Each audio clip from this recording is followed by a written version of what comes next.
Kisah Tikus Dalam Karung oleh Anton Permana dari Tanhana Dharma Manggrava Institute. Dalam sebuah perjalanan kereta api, seorang profesor ilmuwan asal Prancis bertanya kepada seorang pria tua yang duduk di sampingnya, "Bapak, kalau saya boleh bertanya, benda apa yang ada di dalam karung itu?" kata profesor. Pria tua menjawab, "Oh, itu adalah kumpulan tikus yang ada di ladang gandum saya." Lalu profesor dengan mimik yang semakin heran dan penasaran melanjutkan pertanyaannya, "Untuk kegunaan apakah tikus itu jauh-jauh Anda bawa dan untuk siapa?" Si pria tua menjawab, "Tikus ini ada yang order buat laboratorium pemerintah sebagai bahan penelitian.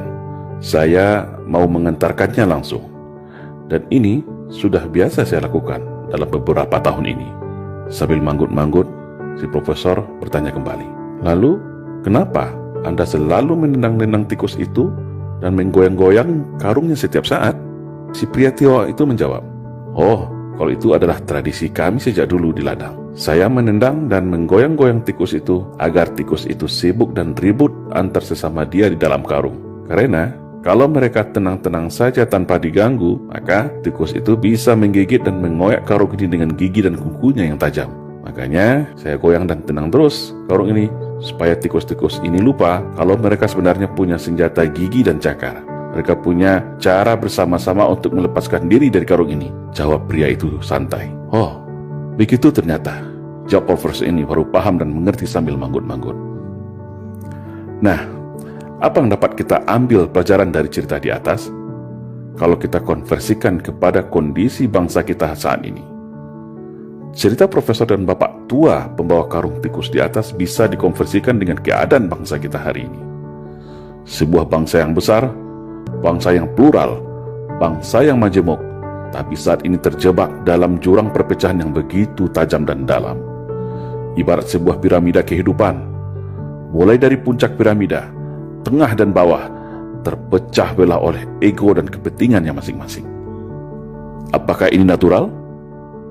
Apakah itu alamiah terjadi? Sebagai bangsa yang memiliki sumber daya alam melimpah seperti ini, sangatlah menggiurkan bagi para taipan dan negara maju yang haus akan sumber daya alam. Dan sejarah negeri ini juga mencatat demikian.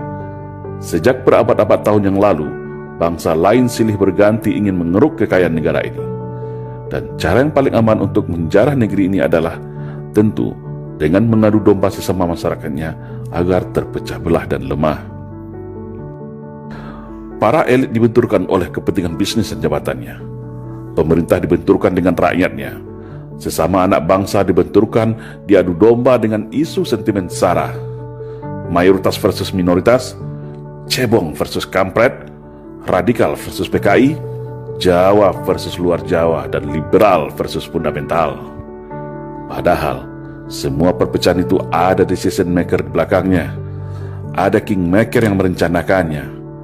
Para elit memiliki kekuatan invisible hand yang ingin mengalihkan segala perhatian, menguras energi bangsa, hingga kita semua lupa, lengah bahwa bangsa ini adalah bangsa yang besar, bangsa yang hebat, bangsa yang tangguh, bangsa yang ramah, baik dan patriot sejati, sebagaimana pendahulu kita mendirikan negara ini dengan segenap jiwa raganya.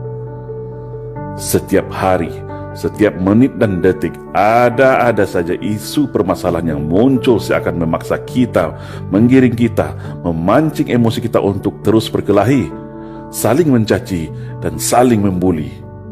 Seolah tak ada lagi celah untuk kembali ke masa indah yang penuh kerukunan, ketentraman, dan saling percaya dan toleransi. Yang agama satu tak recokin agama yang lainnya. Yang aliran berbeda tidak hakimi aliran yang lainnya. Suku lain tidak menghina suku lain. Kehormatan sara sangat kita junjung dan hormati. Tapi saat ini, isu sara seolah menjadi amunisi dan senjata untuk memecah belah anak bangsa.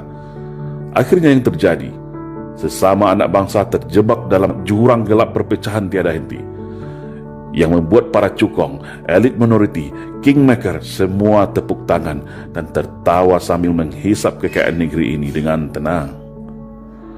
Sudah saatnya bangsa ini sadar akan jati dirinya. Sudah saatnya kita semua paham arti dari semua perpecahan ini. Semua ada yang mengaturnya, dan semua ada yang menikmatinya. Ibarat kata pepatah, kalau kapal pecah, maka hiu yang akan kenyang menikmatinya. Padahal, mereka yang merancang ini hanya dari kalangan yang sedikit, tapi berhasil memecah belah serta membodohi kita semua dengan propaganda dan adu domba. Seperti pria tua yang selalu menendang menggoyang tikus dalam karungnya agar selalu ribut dan lengah. Sekarang, kembali kepada kita semua. Tetap ribut saling cakar antar sesama, atau bersatu bersama-sama untuk melepaskan diri dari skenario belenggu perpecahan, membangun arus gelombang persatuan kesatuan bangsa, untuk menuju arah Indonesia ke depan yang lebih baik, yaitu Indonesia yang bersatu, berdaulat, adil dan makmur. Salam Indonesia Jaya.